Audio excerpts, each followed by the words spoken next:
এই শালা ল্যাংচাকে কোন সকালে আসতে বলছি, শালা ল্যাংচা এখন আসছে না। ভেবেছি বাড়িটা ফাঁকা আছে, বাড়িতে কেউ নেই, ভাবছি দুজন মিলে একটা আড্ডা মারবো, তা না, এই শালা এখন আসলো না। আর ওদিকে পল্টু আসলো না। এইগুলো কি করছে ওরাই জানে। কি রে ল্যাংচা, তোর আসতে এত সময় লাগে? কোন সকালে তোকে ফোন করে বললাম বাড়ি ফাঁকা চলে আয়। আরে ভাই ফুটো, আজকে রান্না করতে একটু দেরি হয়েছিল, তাই রান্না হয়েছে, খাওয়া দাওয়া করে পর তো আসবো। না খেয়ে কি সকাল সকাল বাড়ি থেকে বেরোন যায়? তুই তো চলে আসলি, এদিকে দেখ, পল্টু এখন আসলো না। পল্টু কি বলেছিল? তুই কি ওকে ফোন করে বলেছিলি তোদের বাড়িতে আসতে? আরে হ্যাঁ রে পাগলা, তোকে ফোন করছি, তারপরে পল্টুকে ফোন করছি, কিন্তু ও তো বলছে আসবে, কিন্তু শালা ও তো এখন আসলে পৌঁছলো না। দেখ হয়তো গিয়ে আমার মতো ওরও হয়তো রান্না হতে দেরি ছিল, এই জন্য হয়তো খাওয়া দাওয়ার পরে আসবে। দেখা যাক কি হয়। বলছি, তোর বাড়ি পুরো ফাঁকা? তোর বাবা কখন গেছে? আরে হ্যাঁ রে পাগলা, বাড়ি পুরো ফাঁকা। বাবা এই তো 1-1.5 ঘন্টা হলো আগে গেছে। ও, এই জন্যই তুই পুরো এত খুশিতে আছিস, বাড়ি পুরো ফাঁকা, বাড়ির মধ্যে যা ইচ্ছে তাই করবি, কেউ কিছু বলার নেই। হ্যাঁ, ওই জন্যই তো বাড়িতে মদ খাবো, পার্টি করবো, কেউ কিছু বলতে পারবে না, বিন্দাস মস্তি করবো। সবই ঠিক আছে রে ল্যাংচা, তবে একটা টেনশন আছে। ও টেনশনটা যদি না কমবে ততদিন মাথা ঠান্ডা হবে না আমার। আবার কোন টেনশন? এখন তো সবাই ভালো আছে, সবই তো ঠিকঠাক চলছে। আরে পাগলা, এর মধ্যে ভুলে গেলি, ওই যে 2-1 দিন আগে যে জমিদার কালু মাস্তানকে টাকা দিয়েছে, জমিদার আমাদেরকে ভাসানোর জন্য, ভুলে গেলি ওটা? হ্যাঁ রে ভাই, সত্যিই ভুলে গেছিলাম, মাথার মধ্যে একটু ছিল না, ভাগিস তুই মনে করে দিলি। ওটাই তো, ওই শালা কালু মস্তানকে শায়েস্তা করতে হবে, ওই জন্য একটা বুদ্ধি খাটাতে হবে আমাদের।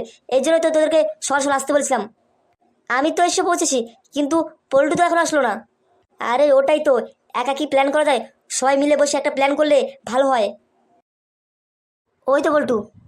বল রে ভাই ফুটো, এত সকাল সকাল ফোন করলে? কেন ডাকলি? খুব দরকার নাকি? হ্যাঁ, দরকারই তো, বুঝিস না, বাড়ি পুরো ফাঁকা, বাড়ি থেকে নই, সবাই চলে গেছে। এখনই তো আমাদের একটা ব্যবস্থা করতে হবে ওই কালু মস্তানের জন্য। হ্যাঁ, তুই ঠিক কথা বলেছিস ফুটো। ওই কালু মস্তানকে শাস্তা করার পর ওই জমিদারকে শাস্তা করতে হবে। ওই শালাগুলো অনেকদিন ধরে আমাদের পিছনে লেগে আছে। এই ফুটো, সেদিনকে ল্যাংচা বলেছিল না আমাদের বর্ষা কাছে যেতে, তাহলে কি বর্ষা কাছে যাবি? হ্যাঁ, বর্ষার কাছে অবশ্যই যাবো, তবে যাওয়ার আগে আমাদের কালু মস্তানকে একটু টাইট হবে, তারপর বর্ষার গিয়ে সব কথা খুলে বলবো। এই ফুটো, এইসব কথা এখানে না বলে সবাই মিলে ঘর চলো, ঘরে বসে আড্ডা মারবো, গল্প করবো, অনেক কথা হবে, প্ল্যান করবো, কিন্তু এখানে বসে কিছু করা সম্ভব নয়। হ্যাঁ, তুই ঠিক কথা বলেছিস, ঘর দিকে চল। আজ কতদিন পর মাংস দিয়ে ভাত খেলাম, কি সুন্দর রান্না করলে বৌদি তুমি। হ্যাঁ, আজকের মাংস তরকারিটা খুব ভালো হয়েছিল, খুব স্বাদ হয়েছিল। ভেবেছিলাম দুপুরবেলা খেয়ে দিয়ে ঘুমাবো, কিন্তু কারেন্টটা চলে গেল। হ্যাঁ, আমি প্রথমে ভেবেছিলাম খেয়ে দিয়ে একটা ঘুম দেবো, কিন্তু কারেন্টটা চলে যাওয়ায় এই বাগানে এসে বসে আছি। হ্যাঁ, কি করবে বলো। আর ওদিকে তোমার দাদা কখন গেছে বাড়ি, এখনো বাড়িতে আসার নাম নেই। কি করছে তোমার দাদা ওখানে কে জানে। আচ্ছা বৌদি, তোমার কি মনে হয় ফুটু বাবা আজকে আসবে না কালকে আসবে? আরে দিদি, তুমি চিন্তা করছো কেন? হয়তো এক্ষুনি চলে আসতে পারে, সে কথা বলে লাভ আছে? কিন্তু এটাও বলতে পারি অবশ্যই আজকে আসবে। ওই তো দাদা আসছে। কি হলো দাদা, তুমি কোথায় চলে গেছো এই গরমের মধ্যে বাগানে বসে থেকে? বাড়ি গিয়ে কি করছো তুমি? কি আর করবো, ওই দেখতে গেছিলাম কারেন্ট এসছে নাকি, গিয়ে দেখি ছাতা কারেন্ট এখন আসেনি। দাদা, বিকেলে কি তুমি বাজার যাবে আজকে আবার?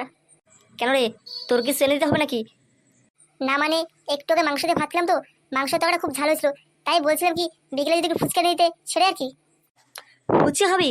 অবশ্যই নিয়ে আসবো, কেন খাবি না? দাদা, ফুচকাটা একটু ঝাল কম করে নো, ঠিক আছে? আর টক জলটাকে বেশি করে আনবে, আজকে যা ঝাল খেয়েছি, বিকেলে টক জল খেলে ঠিক আছে।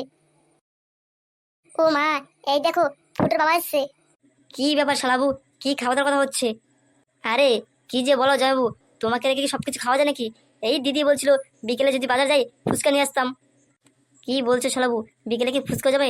একটু বোতল যদি নিয়ে আসতে পারতে তাহলে ভালো জমতো। তা বলো জয়বাবু, এই গরমে কি খেলে ভালো হয়? বিয়ার খাবে আর রাম খাবে? আরে শালাবু, এই গরমে রাম খাওয়া চলে না, একমাত্র বিয়ার খেলে ঠিক আছে।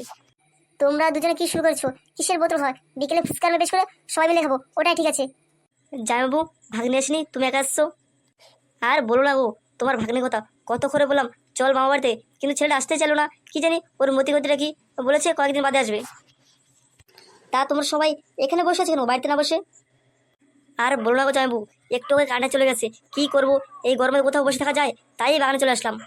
তা হ্যাঁ গো গিন্নি, আচ্ছা কি দিয়ে খাওয়া দাওয়া করলে? ভালোই মনে হয় খাওয়া দাওয়া করলে আজকে। আর কই, ওই দাদা বাজারে গেছিল, বাজার থেকে মাংস নিয়ে এসেছিল, ওটাই বৌদি একটু ঝাল করে রান্না করেছিল, ওটাই খেয়েছি। তাহলে বাপের বাড়িতে ভালো মন্দি খাওয়া দাওয়া চলছে? আরে জামাইবাবু, কি যে বলো না, এখন না খেলে কি হয়? তুমি এসে এবার তুমিও খাবে, কিন্তু আমার ভাগনা ডালে খুব ভালো হতো। আমি কি কম চেষ্টা করছিলাম তোমার ভাগ্নে কেনার? তুমি তো দুদিন আগে এসছো, কত চেষ্টা করলে ভাগলে আনার, ও কি এসছে তোমার সাথে? যাই হোক, চলো বাড়ির দিকে, এতক্ষণ আমার কারণ চলে এসছে, এখানে বসে থেকে লাভ নেই।